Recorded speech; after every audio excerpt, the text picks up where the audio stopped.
Jesosy Kristy apetrako eo ampelatananao ity taona ity mba hatoky anao hatramin'ny farany izahay. Te hifikitra aminao izahay, ninona mitranga, tsy amikery na amin'ny fahatanjahana fa ny fanahiko rery ihany hoy ianao Jehova ho.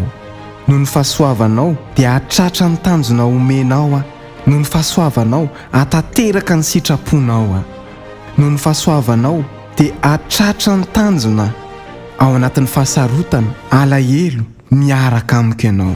Raha mamaky loasa ariky ny fahafatesana miaraka amiko ianao. Anafaka ianao, anitsaka menarana sy maingoka miaraka amiko toy ny mahery fo ianao. Mamelatra latabatra eo imason'ny fahavaloko ianao, manositra dilo lohako ianao, ny kapokako feno dia feno. Amen.